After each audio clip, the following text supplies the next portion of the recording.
Hello, everyone. This is Larry Howard, Coach Proof Director of Strength Conditioning here at DePaul University, and we are here with another episode of the APCA podcast. Right here, I have this man. I'm going to tell you, he is probably one of the most tenured coaches in this space. We have currently the head of strength conditioning for the Colts, Richard Howell.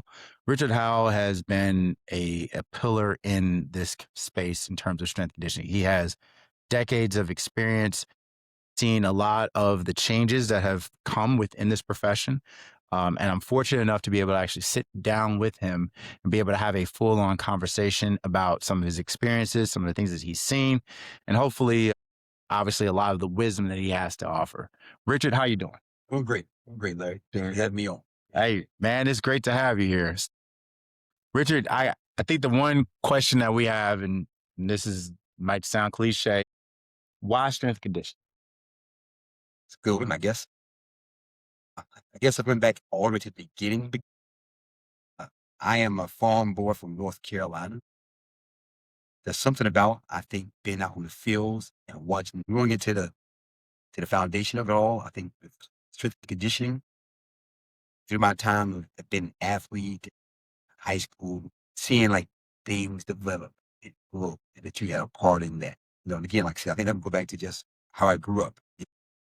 You put forth effort, and you physically see guys get bigger, get stronger, get faster, and play better at their sport better. So if I had to get down to the ground roots of it, that would kind of be it. And I've always enjoyed it. I've always been, I guess, one of those guys that was kind of fast and quick and had some strength, and enjoyed that, and enjoyed being around the athletes, enjoyed the help developing young men. Mhm. I have older young men now, pros, so a little bit more challenging at times. Not just seeing that growth in those guys, not just physically, but also spiritually and even mentally. Cool thing about our space, we don't work with just a group, like a position coach. We get to work with the whole team, get to cross lines with everybody, skill positions, quarterback.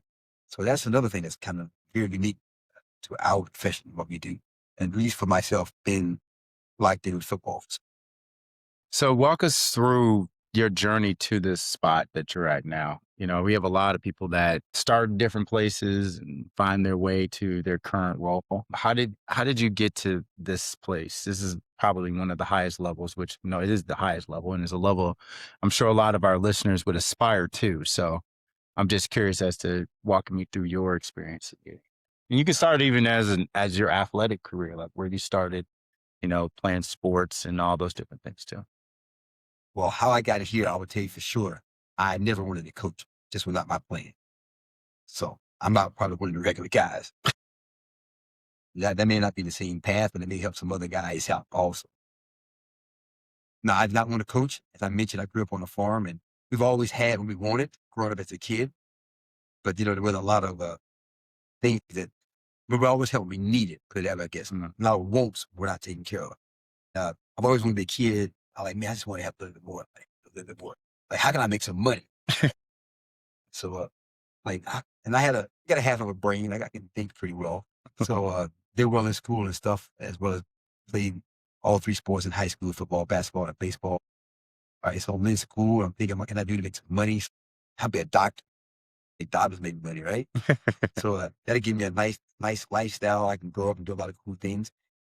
Ended up going and I played at Davidson College. I was a quarterback there, which is a school that's very well known against kids that into medicine and so forth. Mhm. Profession you want to choose, pretty much actually. So I thought that would be a great job for me to take. Went there, I was a biology pre-med guy. Did all the classes, did all the chemistries, organic, inorganic, the whole nine. Got down towards the end of it, it's like, is that what I really want to do?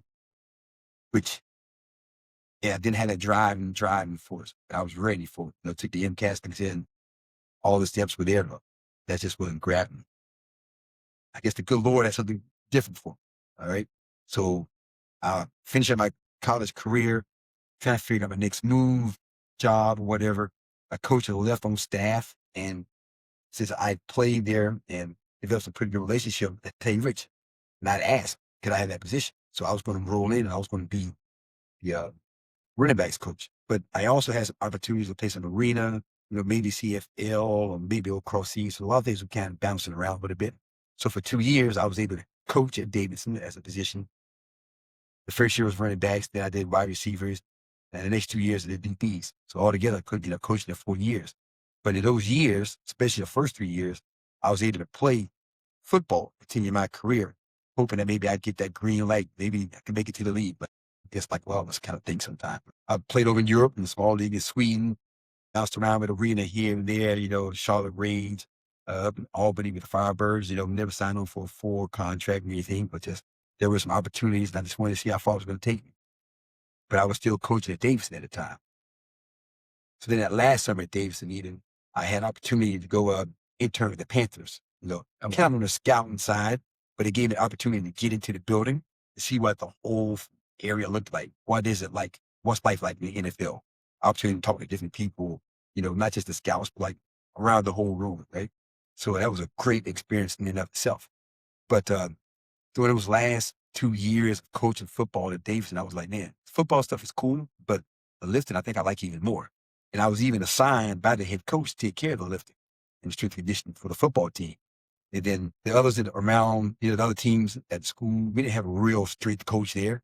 So I ended up helping out the other teams build that program to do other things.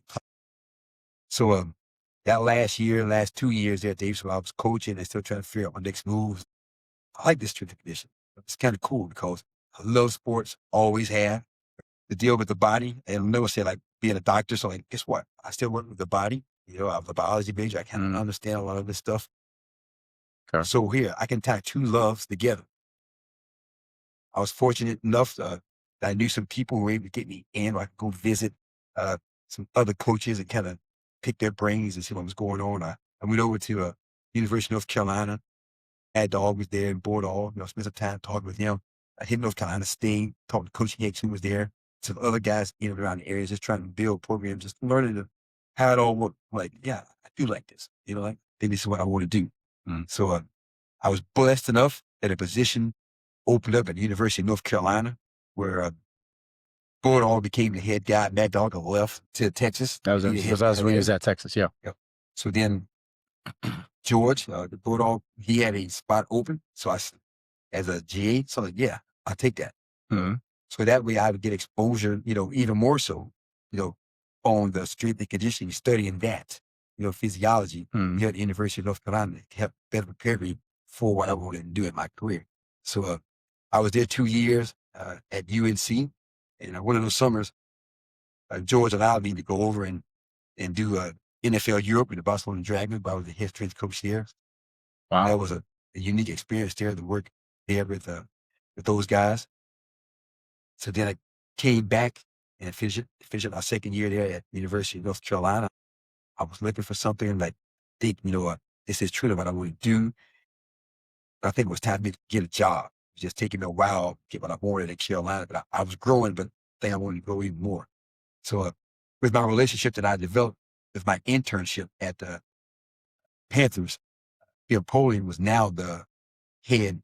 He was the president / general manager here with the Indianapolis Colts. Previously, he was the general manager with the Carolina Panthers.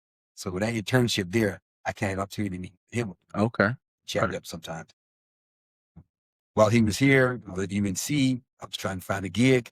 Right, I call him up, say, hey, listen, I'm trying to find a job.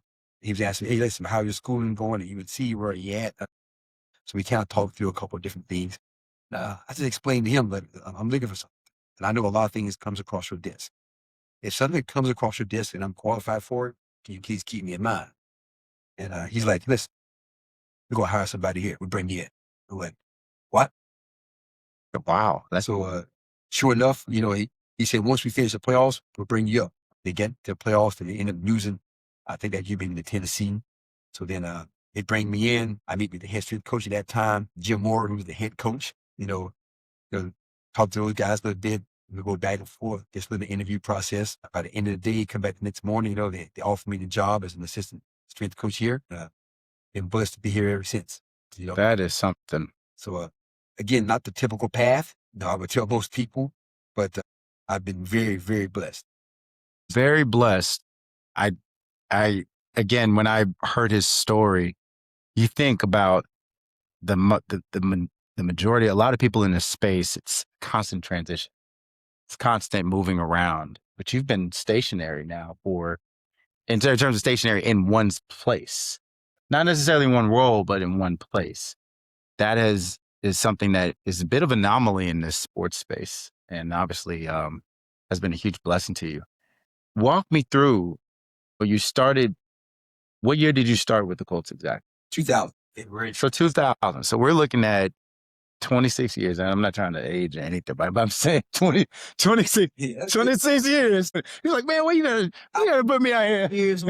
Hey, put it out there. Say it with your chest. I love it. But 26 years ago, strength and conditioning looked completely different.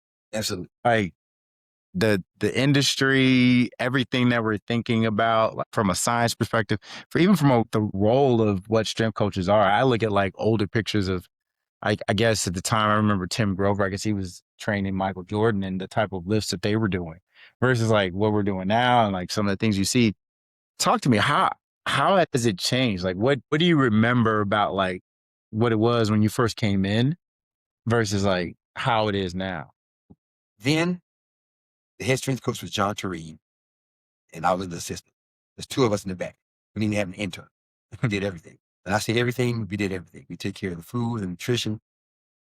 We did the body fat. The guys threw them in the body pod. We assigned their numbers, what they should be eating. So you guys had to be chefs? We did it all, yeah. Control the kitchen. Absolutely. We did it all. All the food came through us. So whether we were sitting at the meals here in the facility, on the plane, at the hotel, Wow. we had to overlook all of that, right? Even if you back it up, just to sit down with the players, they get their numbers about how many grams of protein, carbs, or fat they should get. But if we would sit down with them individually and go over, hey, look, okay, let me show you how to build your plate, all right? And this is how you meet these numbers. And we would give them 3 or 4 choices for breakfast, for lunch, for dinner, so they can meet their goals. Whether it was gaining weight, losing weight, more lean mass, right? That was on us two. Now that was that part, but then yes, the usual strength conditioning stuff, lifting, make sure everybody's mobile, stretching guys, all that stuff had to take place as well. As time went on, we ended up getting an intern to help us out some of the off season. Then the guy became seasonal as well. So now there's 3 of us kind of doing all those things. It wasn't all of the sports science, but John always made it a point. Like, listen, we got to make sure we keep up to date with reading and doing things. I mean, there wasn't connects on, those things like that, trackers out in the field. But we even put like little foot pods on guys, right? Just to see, like, tracking almost like how many miles guys running, like each day while practices. And we kind of record that, look at things and see where the work goals are coming from, or there's really any other methods or tools to use that way. So you talk about, 2 guys, maybe 3 guys doing a lot of the work all across the board. Okay. So now if you look at the staff, if you count all of us in the sports performance department, there's 8 of us if you count the nutritionists as well as the nutritionist assistant, right? So now that all of us that are doing the work, I would say that John and I did ourselves. Wow. So that's how it has changed. But again, a lot more technology is being used, right? A lot more things has been shared, not just between strength and conditioning or sports performance staff, but it's being shared between trainers, upper management, the owner. So a lot of things are getting dispersed, and you want to make sure that things are exactly right. It takes a lot of time, right? A lot of manpower to get those things done correctly. So that's just, you just think about the things we got to use in that standpoint, in the personnel that's involved. It's a lot more taking place, and probably a lot more things are more individualized because we can't do that. You can do it now. All right? You can do that now. It's not impossible. It's just impossible to do it at that one time with 2 guys. So if that was a challenge, this is what business is right now, right? It creates more opportunities for more people. It really does. I oftentimes think about how things have transitioned in this generation, such as like AI now is obviously thinking for people. My generation, which was the big calculator generation, where everybody figured out how to do every single thing with calculators. However, at 40 years young, I'll be 41 in February. I do remember having to learn how to do regular math. I remember that I don't know if you remember that that little apparatus where you would take the different beads and put them over to learn how to count. You remember that? You old school, so you understand what? Exactly. You remember that? So I say that to preface this question. There are things that I often say are skill sets that were lost because I think technology has taken their place, that I look at and I say, wow, if technology were to be gone, do you have that skill set? What would you say would be pros and cons from a strength and conditioning perspective? The time that you were, I mean, because you've been in it now, you've seen it transition. Some of the things that you can say we're not seeing as much anymore, but some of the things that you look back on and you say, man, I remember we did this and I feel like we were able to build raw skills that we don't necessarily have to build as much because we have technology to build it. I know that's a crazy loaded question, but I always think about that. If you've been in this game now for so much time, there are some things that you'll look at and you'll say, wow, yeah, this is great. It makes it much more effective, much more efficient. However, I mean, if technology were to dissipate and all the electronics would go away tomorrow, people who don't know how to write and have penmanship might have a problem.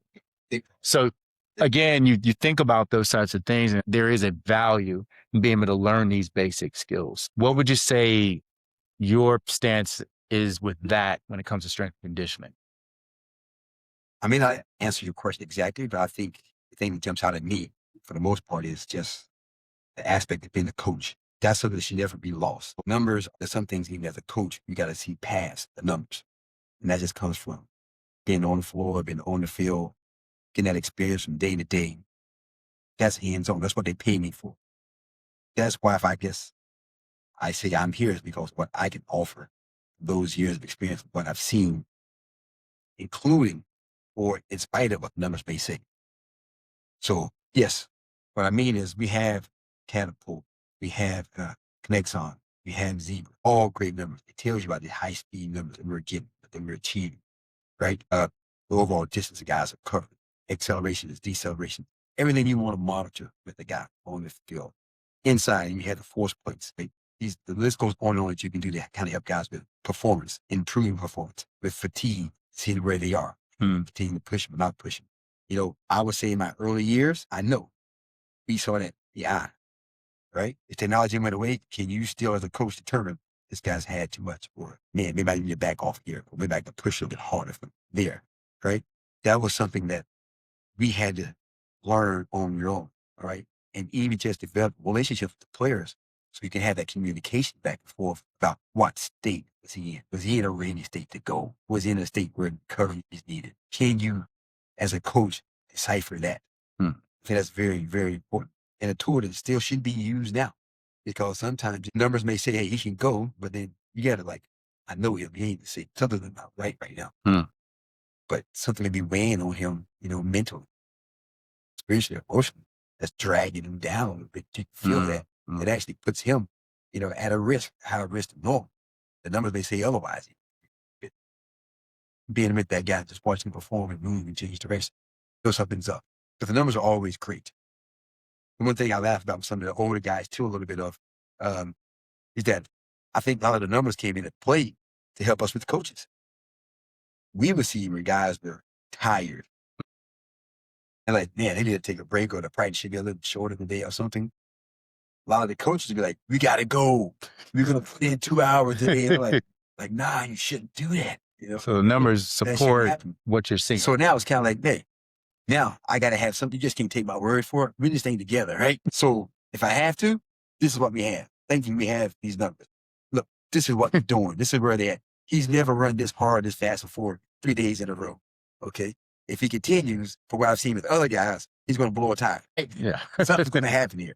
So can we just recognize this and take precautions because we need him on Sunday? So that became more of a qualifier to help us tell the coach, for him to actually identify, okay, maybe something should be different, especially when something negative happens a couple of times and you've expressed a concern and you've shown the data. So you feel like over the years, it has helped your case when you're trying to make that case to different coaches? Yeah, it certainly helps. But again, I think really at the early years of using some of this new technology. That was a fight still. Mhm. They didn't want to hear it.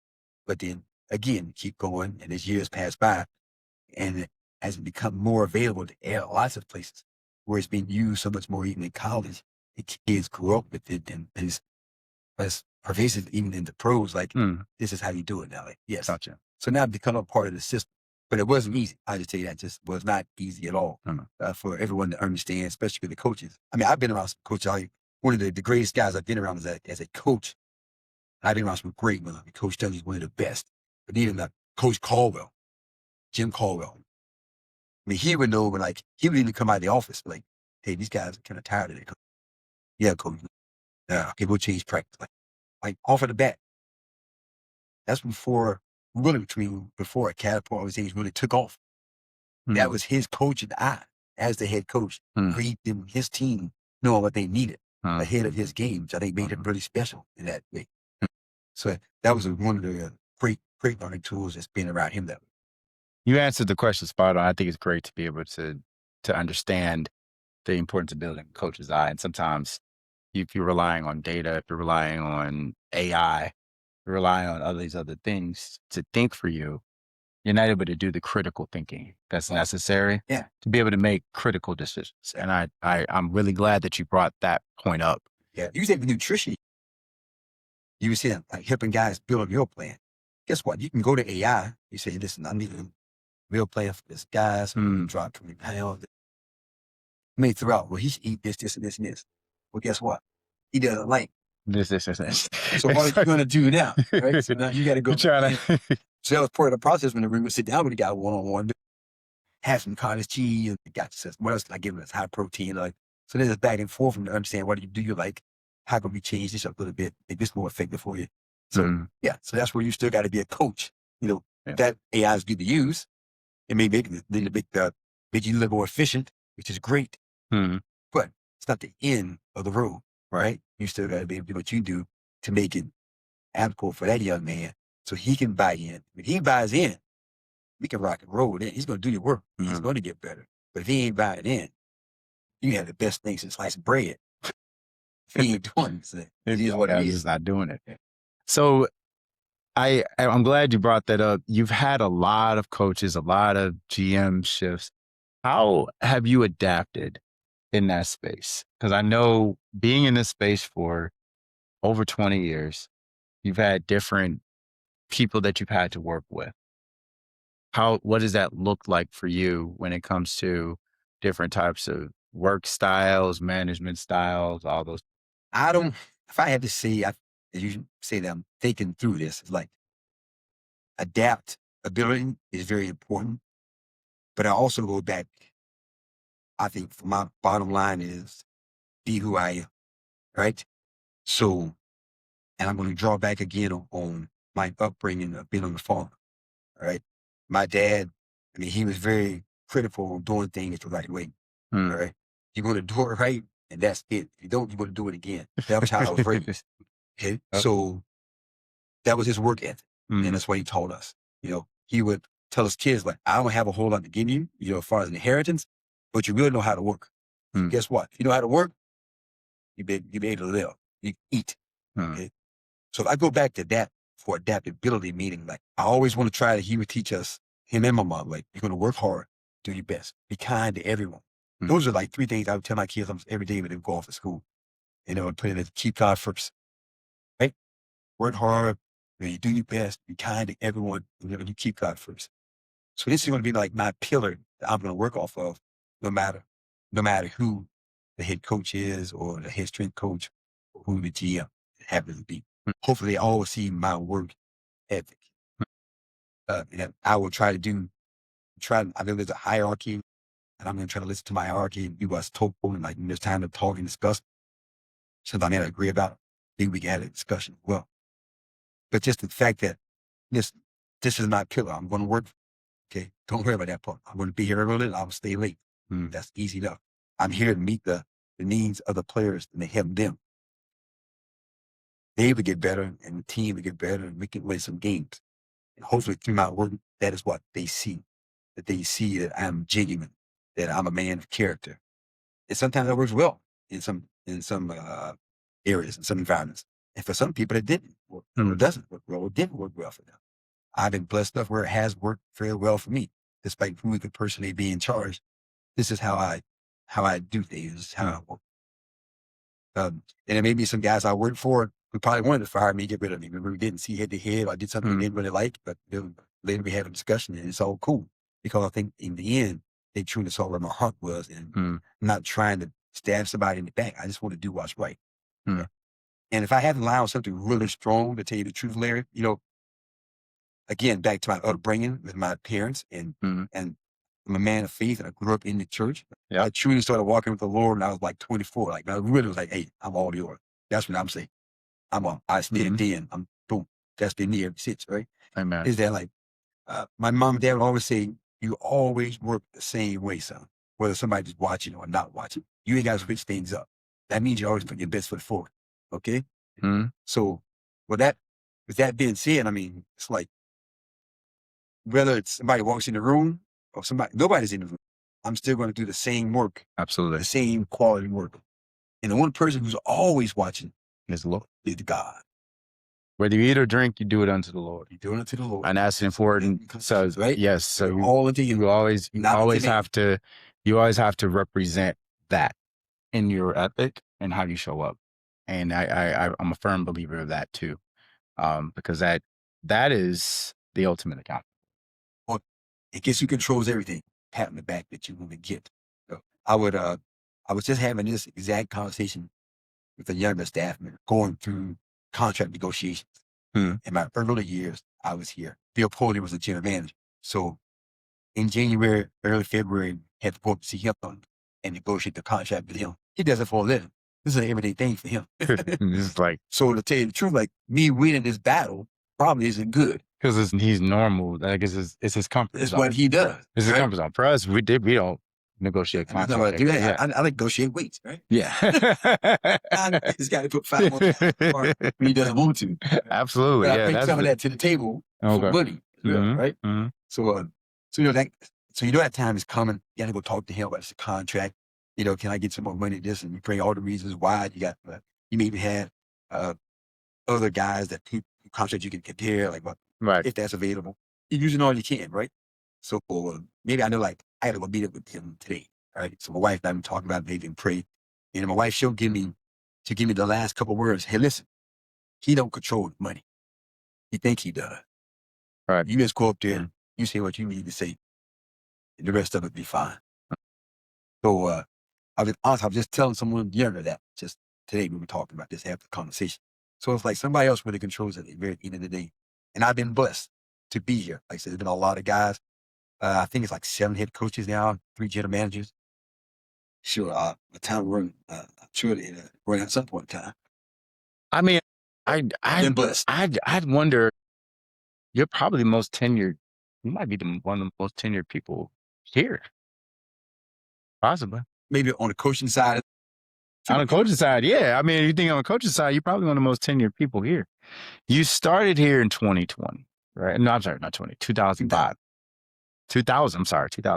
When did you transition from being an assistant to a head? What year was that? 2018. 2018. How was that transition? Walk me through like that learning curve from being in, an assistant role where you were basically assisting someone else's vision to creating. The thing that helps, like most guys, when you've been in this business for a while, you have aspirations to step up, maybe do more or to be more, right? Not everybody has that. You don't have to. That's fine too.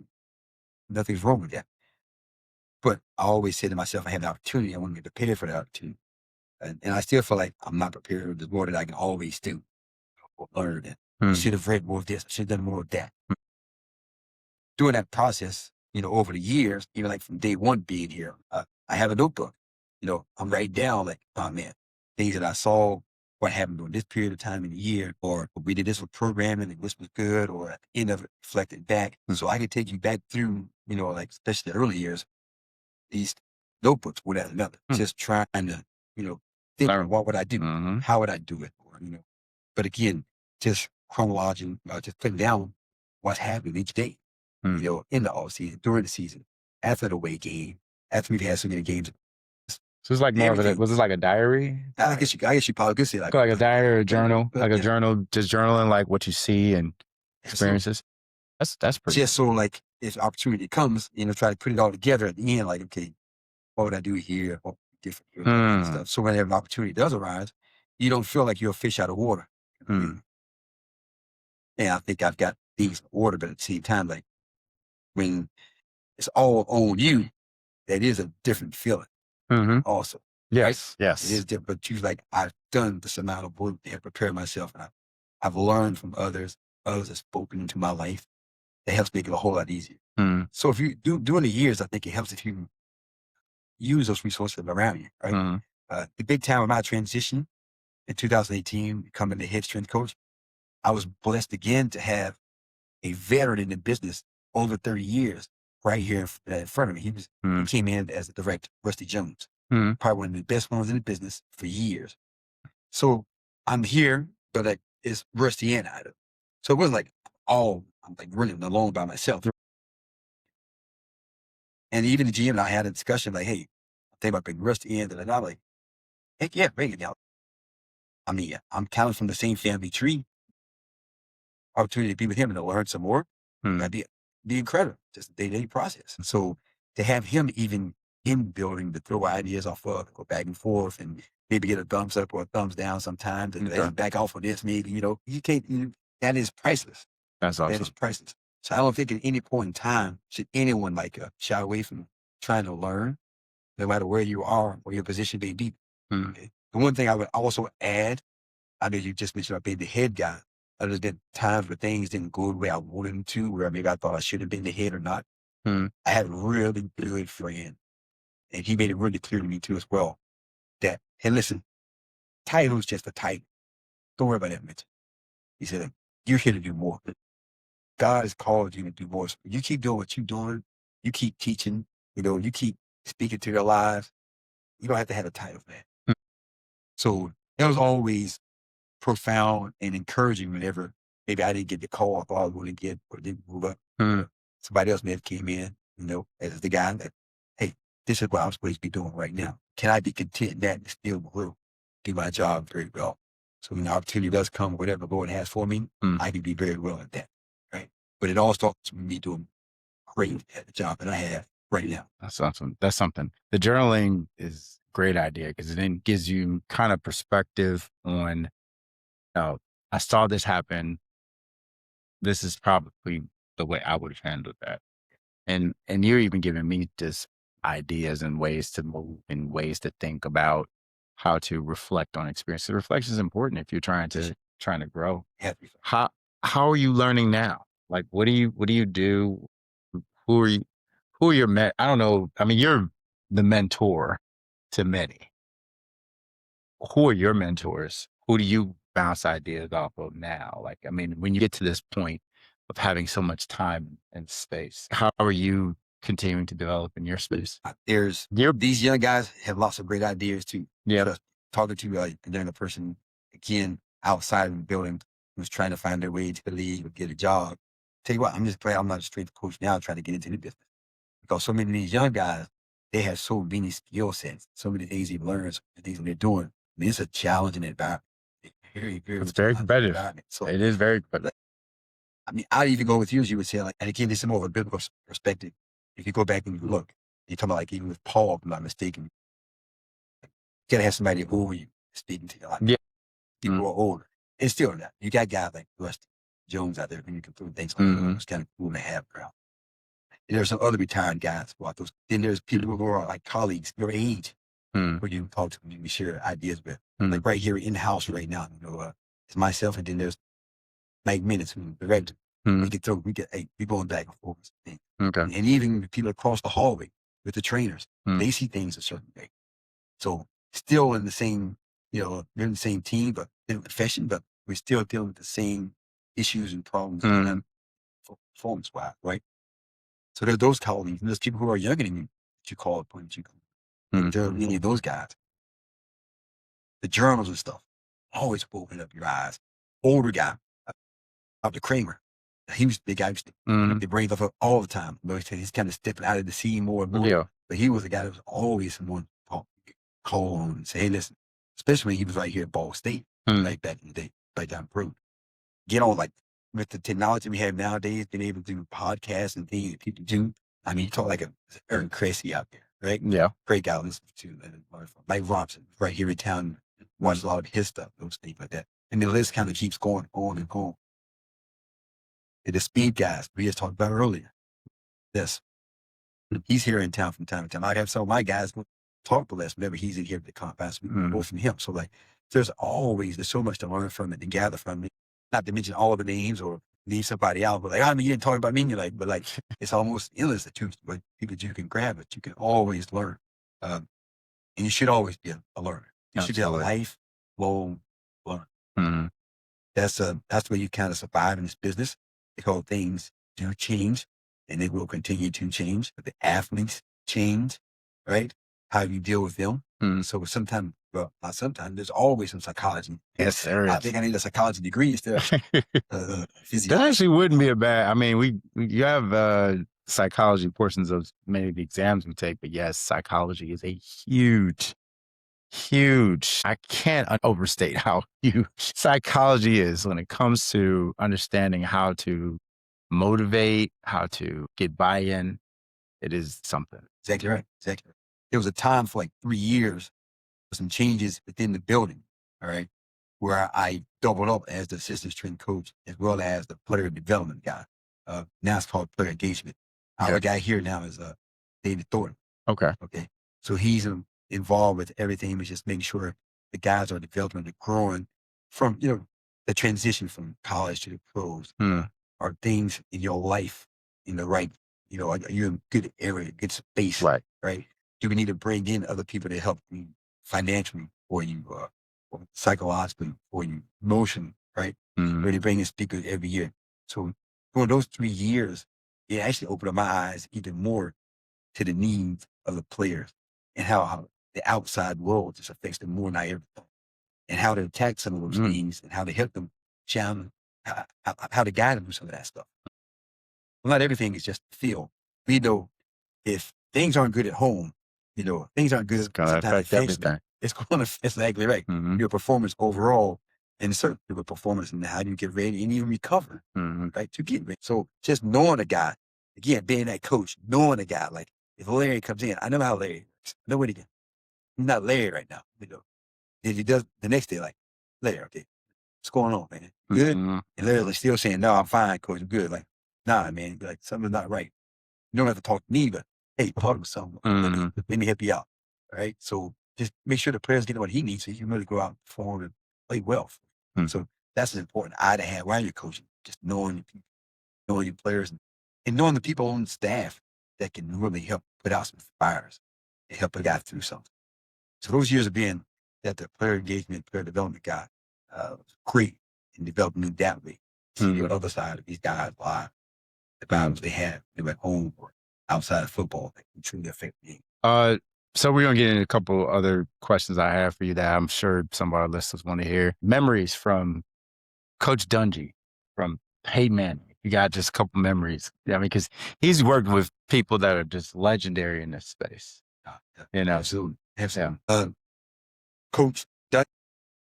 He has that quiet. I have his Quiet Strength. It was a phenomenal book, and considering what he's gone through, I look at him and I just say, "Wow, God has it. You really have to have a relationship with God to be able to go through what you went through."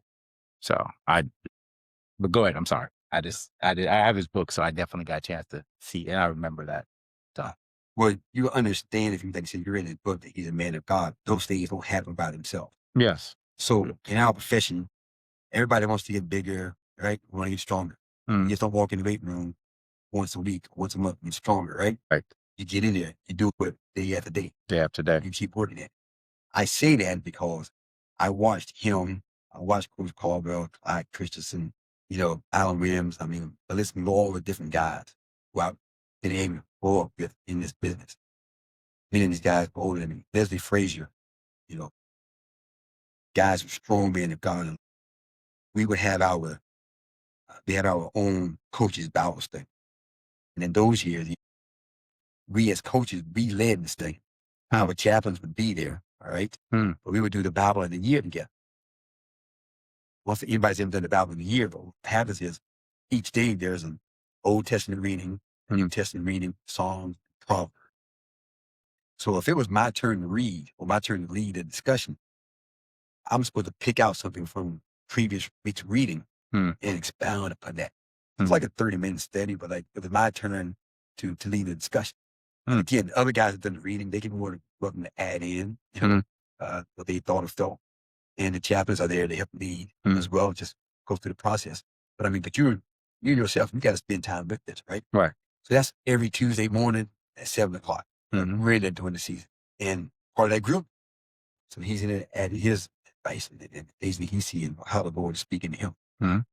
So it's his turn to lead. He leads, right? He's the businessman in the building. He's got more stuff coming out every direction. He's got kids at home. He has a wife. But he takes time out. First of all, he's doing the reading, okay? And now it's his turn to read and to lead the discussion. He does it. Coach Caldwell, his turn. He does it. You know, like the list goes on and on. Like I'm watching these guys. They had a full-time job, right? Yeah. They're coaching the NFL. There's plenty going on, right? There's plenty of reasons to make excuses like, I can't do this. They made their time being with God important. That was important to them. That was something they did each and every day.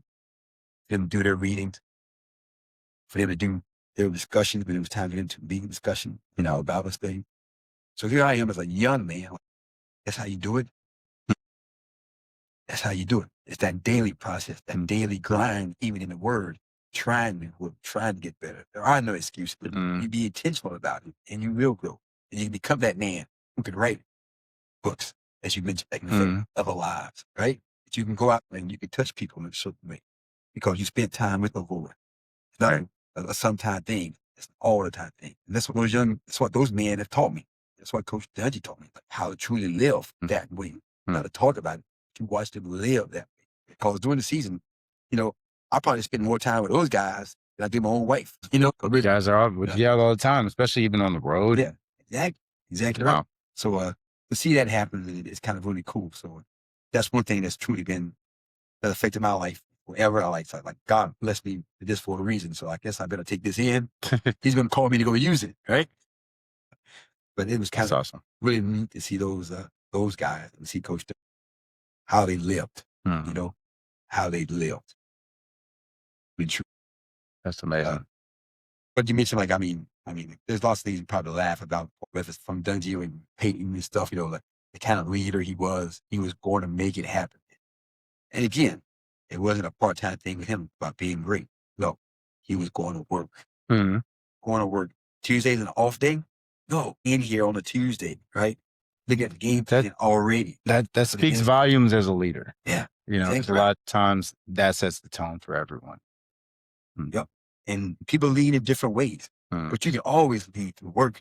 Some guys are more vocal than others. That's okay too. But what the players do, other players, they watch. So how are you leading that way? Are you truly leading like that? Are you studying hard? Are you on the field? You're giving it all you got each time. Are you good? Are you man enough to say, look, I screwed up. I got to fix this. Right? Guys can rally behind that, and then they can depend on you. Do the right things. But they know that you're studying and you're working hard at it. So, one thing you learn about Peyton, like, yes, he's going to work. He's going to work, and he's going to make everyone else around you better. And he's going to bring you up to his level. He's not going to step down. So it made us better as a team. So, again, I watch some of these guys, you're like, people are like, well, how did you get here? There really isn't no secret to it, all right? Put in the work. Put in the work. Now, there's time for play as well.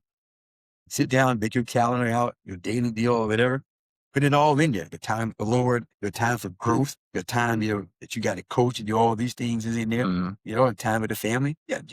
Sometimes it's more one than the other, but be intentional for what you want and how to get there. That's how all these guys have done it, whether it be spiritually, professionally, friendship-wise, whatever it can be. Any parting advice? I really appreciate you taking time out. You all may not know, but I talked to him. We've talked quite a bit actually now.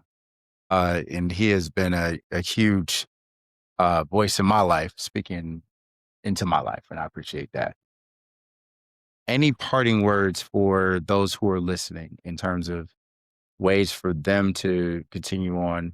And there's a lot of coaches that are trying to get into the space. Obviously, there's a coaching carousel going on right now, both college and in professional sports. So there may be people listening to this podcast that may need a word from a person who's been around and has had the ability to really grow in this space. I guess the parting words would be, I tell some young people who want to get into this profession, they're like, what I need to do, I want to be there, I'm going to do this. I'm not for sure what is there for you, where you're supposed to be. What I do know is that I tell some folks, I don't even know you exist, all right?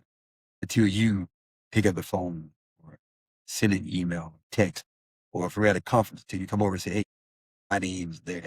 How can I even help you or recommend you to someone or help you get a job that you're not out there doing your thing? Part of it is, as they say, the old school way, even like networking. What are you doing to make yourself available? To know that, hey, yeah, that's a good guy right there. But they can only say that because you got through the door. Maybe you volunteered your time or got an internship or became a GA. Now you're working with somebody, then they can really see the kind of guy you are. Then that gives you a name. Like your name means something. My mom and dad would always say, hey, your name is everything. That's without your name. If you're working, you get after it, people know you before you even get there, something good or bad. It's already out there. So make sure you put out a good name for yourself. That, to speak of what I just said, but also leading to the next part, having that name is like, I've heard a lot of old coaches say, so many guys get so concerned about the next job. The old guys would say, be great at the job you have right now. Be where your feet are. Be where your feet are. Absolutely. Be great at the job you have right now. That job can open other doors for you. We have players that come in here, right? It's even more a problem now, I think, because of the world we live in, with technology, the phone, TikTok, whatever, YouTube. The list goes on and on, right? Everybody's talking, I got to build my brand. I got to build my brand. One thing has not changed, and I tell these young guys, you want to build your brand? Go make some plays. All right? That is true. You ain't got to worry about it. Your brand will grow if you make plays. They'll come find you. Yes. They spending so much time doing everything else except for being great at their job. Be great at the job. I promise you, it'll open doors for you. They will come get you. It has not changed. Has not changed. So be great at what you're doing right now. Continue to grow at where you are. Continue to build your network. And you see what that does for you. I truly believe that those two are vital. And again, I would be remiss if I didn't mention, for myself, I think a truly great part of all of this is to help keep you in the right mindset is to have a relationship with the Lord. To have a personal relationship with the Lord, to be saved and growing in that direction. Or we may have one thought or one vision for ourselves. His vision could be something else. And when you're walking with him, your vision can fit in with his vision, and you're going to grow, and you're going to experience so much joy and fulfillment by doing what he's called you to do, in whatever area that may be. It may not be the NFL. It could be college. It could be at the high school. I don't know. But you're walking with him, and you heed his guidance. You be where you're supposed to be, and you can flourish, you can grow in ways you never dreamed of. So I think that's extremely important, to walk with him. And a lot of times, I can promise you this, he has a way of making your cup overflow, of taking you places you didn't even think about going, right? That happens also, which has been my life, taking me places that give me this job here for 26 seasons now in the same town. I never thought would ever happen. And doesn't really happen. It doesn't really happen in this space. It does not happen. But right. So that's what I've seen for myself personally. And I'm grateful for my relationship with him that has kept me here, but it's also allowed me to meet so many incredible people that continue to shape my life so I can shape other lives, but in all totality to give him the glory. Because all the gifts, all the people I've met, he brought to me. And it gives me an opportunity to kind of even speak now and spend time with you and the other viewers out there. So Those are a few parting words. Could be a whole lot more. I won't bore everybody to death, but You're not boring. We're just taking it in and soaking up the wisdom. Richard, I appreciate you, man. Thank you so much for just spending time just pouring. I always encourage people, if you are able, well, first off, before we do that, how can people get in touch with you? Because I know usually at the end of our podcasts, I usually offer an opportunity where people, they hear something that sparks interest and they're like, wow, I would love if I could reach out, get just a word from this person or run something by them. How would you prefer people to get in contact with you? My email's quick and easy, no problem. It's my name, Richard dot Howell, Howell at Coates.com. Simple, pretty quick and easy. So, yeah, you can roll from there. Okay. So you guys heard it. This is a way to get in touch with them. I encourage you all as we continue to do these podcasts and we bring in people from various backgrounds and wisdom to reach out. If there's something that you hear or something that you want, I reached out and now I have another mentor in my network that has helped shape me. So I would tell you there is so much value here. Thank you so much, Richard, for your time. I appreciate you, man. Thank you. Appreciate you. All right.